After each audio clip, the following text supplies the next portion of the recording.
प्रभु की स्तुति करो। हमारे प्रभु यीशु मसीह के गौरवशाली नाम में होसेन्ना मिनिस्ट्रीज की ओर से आप सभी को हार्दिक बधाई। प्रभु आपको आशीर्वाद दें और समृद्ध करें। प्रियजनों, आज हम पवित्र प्रेरित पौलुस द्वारा पवित्र शास्त्र में लिखे गए एक सुंदर वचन पर मनन करें। मैं कुरिन्थियों के लिए प्रथम पत्र के 14वें अध्याय की पहली आयत पढ़ रहा हूं। कृपया ध्यान से देखें, दान का अनुसरण करो। यहां देखें, पवित्र पौलुस ये शब्द कलीसिया में रहने वालों को लिख रहे हैं। बाहरी लोगों या सांसारिक लोगों को नहीं, बल्कि उन लोगों को जिन्होंने प्रभु को जाना है, बचाए गए हैं, कलीसिया में शामिल हुए हैं और आध्यात्मिक मूल्यों से अवगत है। ये पत्र, ये शब्द ऐसे लोगों के लिए है। इनमें से हमें विशेष रूप से ध्यान देना चाहिए कि हमें प्रेम पाने का प्रयास करना चाहिए। हम कई चीजों के लिए प्रयास करते हैं, धन, शक्ति, स्थिति, प्रभुत्व, लेकिन ठीक उसी तरह हमें प्रेम पाने का प्रयास करना चाहिए। भले ही ये थोड़ा संघर्षपूर्ण हो, लेकिन हमें ये समझना चाहिए कि इसमें एक महान आशीर्वाद छिपा है। ये सतही तौर पर यह घोषणा करने के बारे में नहीं है कि मैं एक प्रेमपूर्ण व्यक्ति हूं, या ये दावा करना कि मैं एक हूं, बल्कि हमें विश्वास के लोग होने चाहिए जो उस प्रेम के फल को क्रिया में अनुभव करते हैं। अगर हमें प्रेम करना है तो हमें यह भी समझना चाहिए कि हमें किससे प्रेम करना है, क्योंकि हालांकि प्रेम करने के लिए कहा जाता है, लेकिन हमें दुनिया या दुनिया की चीजों से प्रेम नहीं करना चाहिए, है ना? तो हमें किससे प्रेम करना चाहिए? आइए 2 या 3 बातों पर ध्यान दें।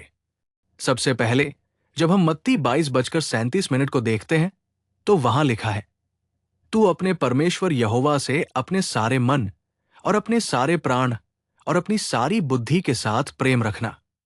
प्रियजनों, देखो, हमें ऐसे लोग होना चाहिए जो प्रभु से प्रेम करते हैं। आज हम सभी सोचते हैं कि हम प्रभु से प्रेम कर रहे हैं, लेकिन हम उनसे कैसे प्रेम कर रहे हैं? अस्थायी रूप से, परेशानियों, जरूरतों और इच्छाओं के आधार पर हम ऐसे प्रेम देखते हैं जो अस्थायी होते हैं। लेकिन हमें प्रभु से पूरे दिल, पूरी आत्मा और पूरे मन से प्रेम करना चाहिए। इसका मतलब है कि हमें प्रभु के प्रति ऐसा संपूर्ण प्रेम दिखाना चाहिए। क्यों? क्योंकि उसने हमसे कैसे प्रेम किया? उसने हमें क्या देखा और हमें अपने करीब लाया? हमें ऐसा प्रेम दिखाने से उसे हमसे क्या लाभ मिलता है? इसका कोई उत्तर नहीं है, क्योंकि उसने पहले हमसे प्रेम किया। ऐसा नहीं है कि हम किसी उच्च पद पर थे या हमारा कोई उच्च पद था कि उसने हमसे प्रेम किया। हमारे अंदर कुछ भी योग्य नहीं था, फिर भी उसने हमसे प्रेम क्यों किया? ठीक है, उसने हमसे कैसे प्रेम किया? उसके प्रेम का कोई माप नहीं है, कोई ऊंचाई, चौड़ाई या गहराई नहीं जिसे मापा जा सके। उसने हमें ऐसा अथाह, गहरा प्रेम दिखाया। फिर जब उसने हमें इतना गहरा प्रेम दिखाया, तो हम उससे कैसे प्रेम कर रहे हैं? क्या आप सोच रहे हैं? मैं जो कह रहा हूं वो ये है कि हम जरूरतों के आधार पर उसे अस्थायी रूप से प्रेम कर रहे हैं, ये सोचकर कि अगर हम उसके पास जाएंगे तो वो हमें आशीर्वाद देगा और समृद्ध करेगा। लेकिन क्या हम उसे संपूर्ण, हार्दिक, आत्मा से भरा प्रेम दे पा रहे हैं? मेरे प्यारे भाइयों, ध्यान से सुनो। अगर हम प्रभु से प्रेम करते हैं तो हम किसी और चीज से प्रेम नहीं कर सकते। अगर हम प्रभु से प्रेम करते हैं तो हम इस दुनिया में किसी भी चीज या किसी को भी उनका स्थान नहीं दे सकते। तो आज अगर हम परमेश्वर को वो गहरा प्रेम देते हैं तो किस तरह के आशीर्वाद मिलेंगे? प्रियजनों, हम शास्त्रों में पढ़ते हैं, जो लोग उससे प्रेम करते हैं उनके लिए सब कुछ मिलकर भलाई के लिए काम करता है। वो उनसे प्रेम करने वालों को वारिस बनाता है।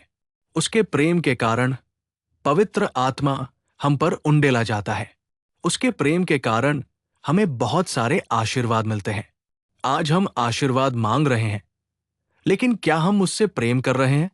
हम आशीर्वाद मांगते हुए प्रार्थना करते हैं, लेकिन क्या हम उसे गहरा प्रेम दे पाते हैं? हमें यहां जो सीखना चाहिए वो ये है कि हमें सबसे पहले प्रभु से प्रेम करना चाहिए। अगर संयोग से वो प्रेम ठंडा पड़ गया है, तो उसने इफिसुस की कलीसिया से क्या कहा?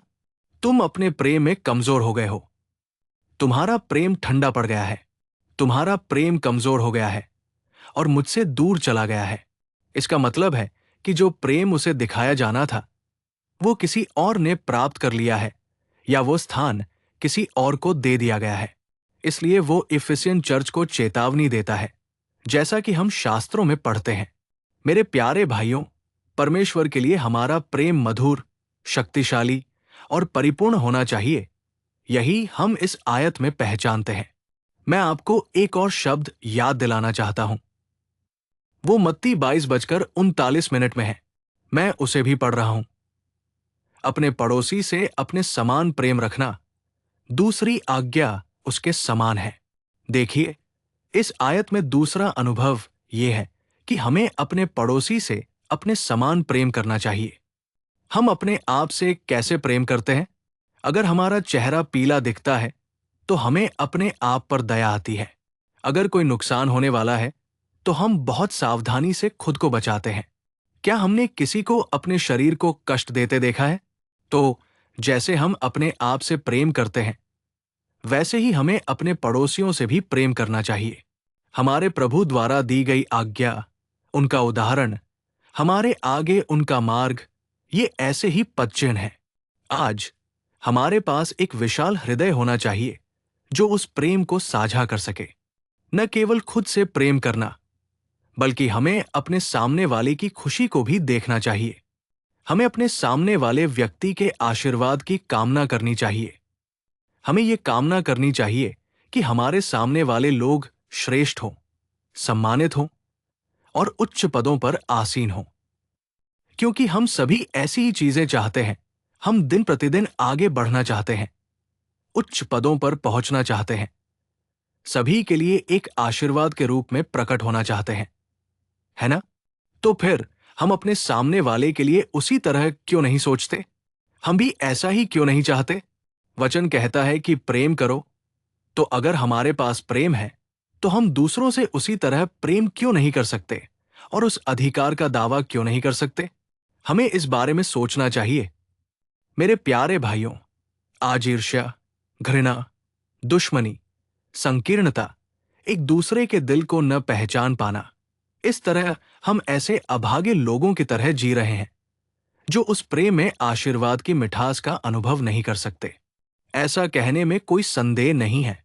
हमारे प्रभु यीशु मसीह ने जो उदाहरण हमें दिखाया, उसे देखिए कैसे उन्होंने दूसरों से प्रेम किया, कैसे उन्होंने पड़ोसियों से प्रेम किया, यहां तक कि पापियों से भी उन्होंने प्रेम किया। जब हम दूसरों कहते हैं, तो इसका मतलब केवल पवित्र लोगों या अच्छे आचरण वाले या अच्छे गुणों वाले लोगों से नहीं है।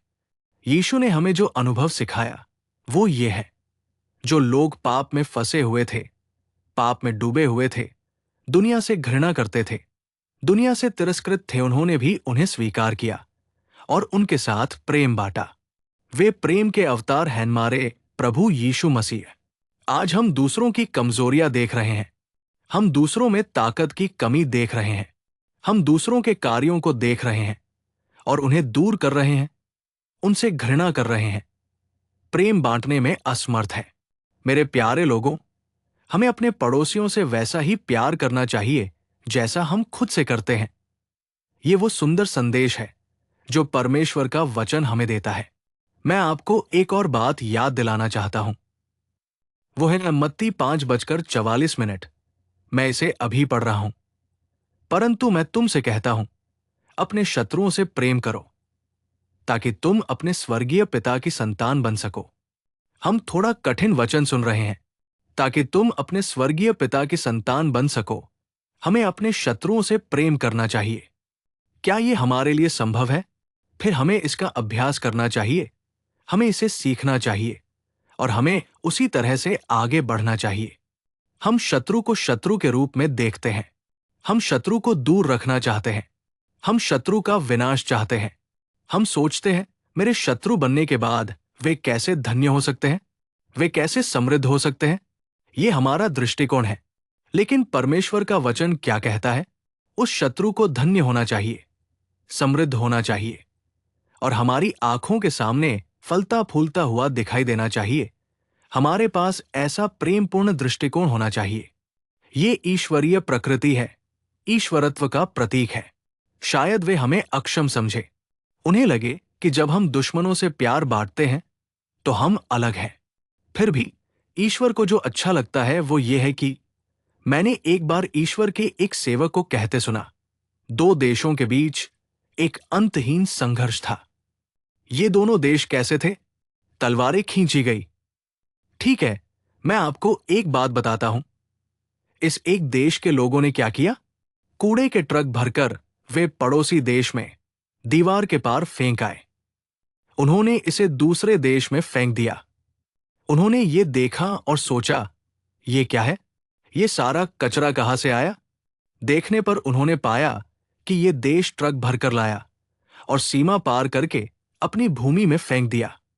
तुरंत क्या आप जानते हैं कि इस देश के लोगों ने क्या किया? वे फलों, नमकीन और उपज से भरे ट्रक भरकर लाए और उन्हें दूसरे देश में फेंक दिया। वे चकित हो गए। ये क्या है? हमने उन पर कूड़ा फेंका, लेकिन वे फल फेंक रहे हैं, नाश्ता, फल और जलपान। उन्होंने उनसे पूछा, अरे, हमने तुम पर कूड़ा फेंका, तुम हम पर फल और नाश्ता क्यों फेंक रहे हो? उन्होंने उत्तर दिया, हमारे पास जो था हमने दिया, तुम्हारे पास जो था तुमने दिया। क्या तुमने ये देखा, मेरे प्यारे भाइयों?